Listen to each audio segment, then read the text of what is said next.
उसे इसे बार बार परमात्मा में निरुद्ध करे। ये तो सब साधकों को करना होगा।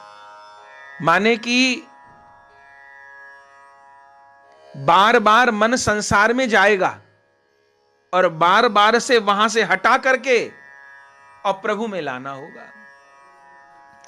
दूसरा काम अपने आप हो जाएगा। पहला काम तो हमको करना होगा और दूसरा काम अपने आप हो जाएगा। हम तो संसार से हटाकर भगवान में लगाएंगे और ये मन भगवान से हटकर संसार में जाएगा। हम फिर संसार से हटाकर भगवान में लगाएंगे, ये फिर भगवान से हटकर संसार में ये खेल खूब चलेगा। कोई कहेगा खेल क्यों चलेगा, हम लगा रहे हैं तो लगा रहे, संसार में क्यों जाता है? इसलिए क्योंकि इस मन को अनंत जन्मों से संसार में लगे रहने का ही अभ्यास है। इतने जन्मों का, करोड़ों जन्मों का अभ्यास 2-4 दिन में खत्म हो जाएगा क्या? नहीं। पर अगर वीर बनकर कमर बांध लेगा तो आवागमन तेरा जाता रहेगा। अगर प्रेम से नाम गाता रहेगा तो सब शोक संताप जाता रहेगा। लगना होगा। तो भगवान कहते हैं संसार से हटाकर मन को मुझ में स्थित कर। ये 2 विधि हैं भगवान में मन को लगाने की। एक तो यह है कि मन को खुला छोड़ दे, जहां जा रहा है वहां जाने दे, और जहां भी मन लगता है वहां भगवान को खड़ा कर दे, भगवान को स्थापित कर दे।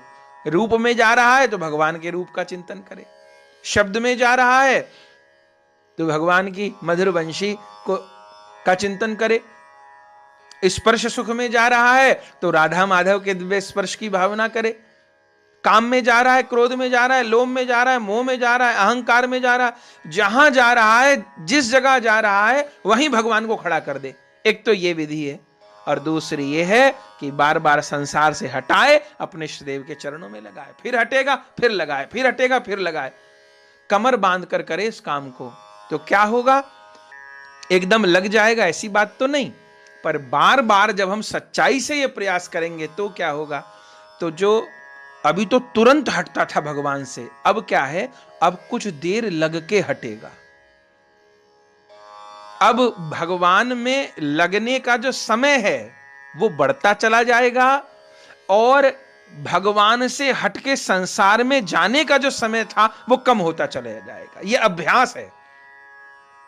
जैसे गलत अभ्यास हो गया ऐसे सही करना होगा, पर कर वही पाएगा जो ईमानदारी से जो सोच लेगा कि ये करना मेरे लिए जरूरी है।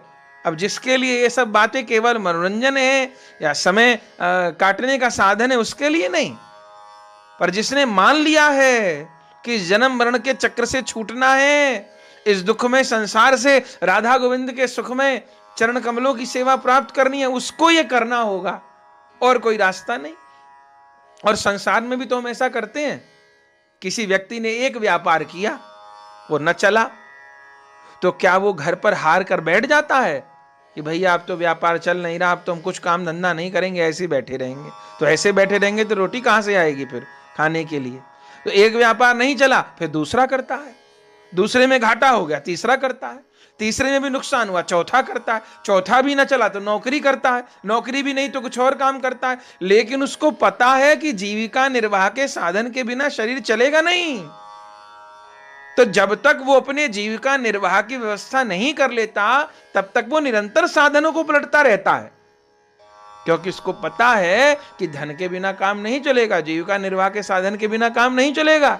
तो जब हम ये मान लेंगे कि भजन के बिना नर गुजारा ना होगा, इस दुनिया में कोई तुम्हारा ना होगा, बुलाने पे उस दिन वो आएंगे कैसे जो पहले से रोके पुकारा ना होगा। तो जब ये मान लेंगे कि भजन के बिना नर गुजारा ना होगा, इस दुनिया में कोई तुम्हारा ना होगा, तब फिर भगवान जितनी बात गीता जी में कह रहे हैं ना, सब हम करेंगे। फिर अभी अनावश्यक मानते हैं, इसलिए तो भगवान कह रहे हैं बार बार संसार से हटा करके मन को मेरे चरणों में लगाने का प्रयास करें। क्यों?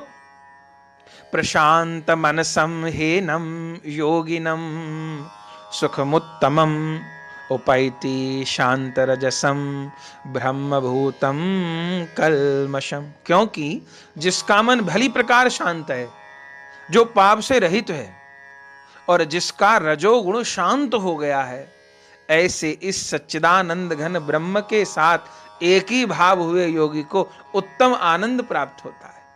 रजोगुण बार बार हृदय के भीतर कामनाएं उत्तेजनाएं पैदा करता है, तो शांत हो गया तो रजोगुण जितनी, इसलिए एक साधक को चाहिए कि अपने जीवन में कोई ऐसा काम न करे जिससे रजोगुण की उत्पत्ति हो, इसके प्रति सावधान। तमोगुण रजोगुण की उत्पत्ति वाले काम नहीं करने हैं, वो काम करने हैं जिससे जीवन में सत्व गुण बढ़े, सात्विकता बढ़े, वो काम करने हैं। अब काम तो सारे वो कर रहे हैं जिनसे अशांति पैदा होगी, और फिर गुरु के आगे, भगवान के आगे, संतों के आगे, अरे मन शांत नहीं रहता, मन शांत नहीं रहता। जो ये कहते हैं मन शांत नहीं रहता, शांत नहीं रहता, उनसे कहो तुमने आज तक शांति वाले काम कौन से किए? सारे बीज तो अशांति वाले बोए। अब यदि बबूल बोया तो उस पेड़ पर आम कहां से लगेंगे? कर्म अशांति वाले किए तो शांति आवे कहां से? शांति तब आती जब कर्म फल की आसक्ति के बिना कर्म किया होता, जब भगवत सेवा मानकर कर्म किया होता, जब दूसरे से आशा न रखते हुए कर्म किया होता, तब तो शांति मिलती। अब जब बीज अशांति के बोए तो शांति आवे